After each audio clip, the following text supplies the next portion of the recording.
Bonjour chers internautes, fidèles publics de votre site préféré Dakaractu. Nous avons l'immense plaisir de vous recevoir aujourd'hui, de vous souhaiter également la bienvenue dans une toute nouvelle émission. Rétroactu, c'est la synthèse hebdomadaire de l'actualité. Donc on se fera l'immense plaisir de vous faire la synthèse de toutes les actualités phares qui ont marqué cette semaine. Bonjour Kumba. Bonjour Mame Diarra. Comment tu vas? Très bien, merci. Donc Rétroactu, je vous le dis, c'est 5 rubriques qui sont la politique, le sport, le people, l'international, n'est-ce pas Kumba? Sans oublier la rubrique société. On commence par la rubrique politique, l'affaire Tamsir Faye, donc le limogeage du consul du Sénégal à Marseille qui a alimenté une grande polémique.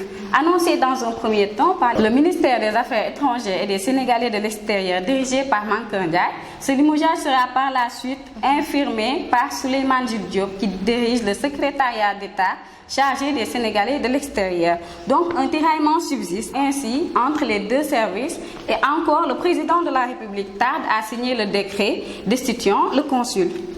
Donc Kumba, du côté du PDS. Oui Mame Diarra, on va continuer avec la politique, avec les sorties, on va dire même les attaques de certains responsables du Front patriotique, à savoir Aïda Mbodj, Decroix et Oumar Sarr. Ces attaques ont touché les apéristes, disons. Thérèse Faye a été la première à être sortie pour défendre Macky Sall et dire aux dirigeants du Front patriotique de se garder de critiquer la gestion du chef de l'État. Après Thérèse Faye, Mame Diarra, c'est Youssou Touré qui est sorti pour déplorer ces critiques des responsables du Front patriotique. Et on passe à la rubrique société, Kumba. La bavure policière très triste qui s'est déroulée à Grand Yoff. Donc une bavure policière qui a coûté la vie au jeune Ndiaga Ndiaye, âgé de 22 ans, je le rappelle. Il a été atteint par balle policière et il en est mort malheureusement dans la nuit du jeudi au vendredi. Une mort qui a vivement secoué le quartier de Grand Yoff où les jeunes sont sortis en grande masse dans les rues pour protester. Et après cela, on a la sortie récente du père, en l'occurrence Boubacar Ndiaye. Il réclame que l'enquête soit confiée à la gendarmerie. Et le talibé mort à Yambol. Oui, Mame Diarra, encore une autre mort regrettable. Il s'agit d'un talibé de 12 ans qui a été violemment frappé par son maître coranique. Ce dernier a été interpellé par la police. En ce moment, il est en garde à vue. D'accord, on passe à l'affaire Tamsir Jupiter Ndiaye qui alimente et défraie aussi la chronique, on le dira.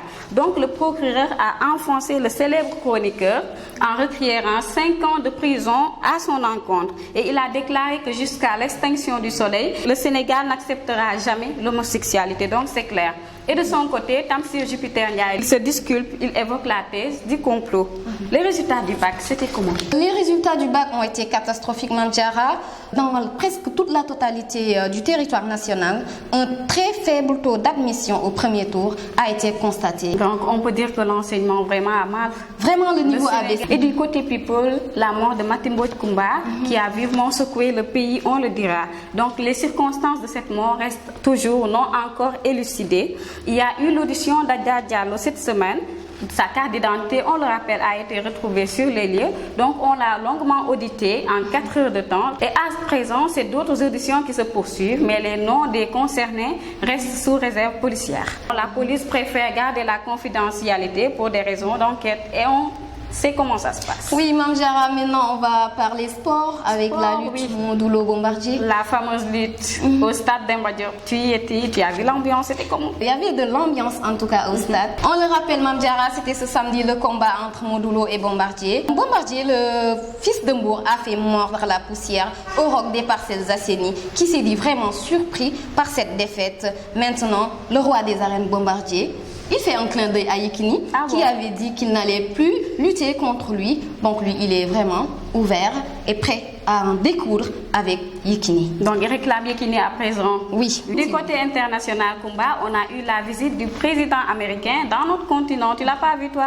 Barack Obama. Pas qu'il a déjeuné avec toi la semaine passée. Non. Dommage, je ne l'ai pas vu. Oh, c'est dommage, ma chérie. Donc, Obama, il était au Kenya. C'était le retour au pays paternel. C'était un retour bondé de plaisir. Il a vu sa demi-sœur, il a vu ses demi-frères. Et après le Kenya, il est passé en Éthiopie où s'est tenu notamment un sommet. Et il a donné son avis sur le continent africain. Donc, il est retourné aux États-Unis ce mercredi.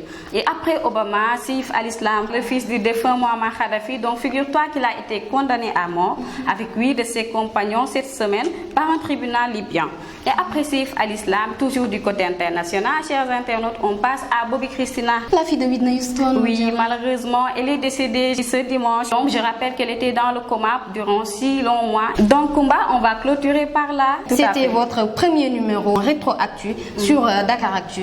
On vous dit à la semaine prochaine pour d'autres informations de la semaine.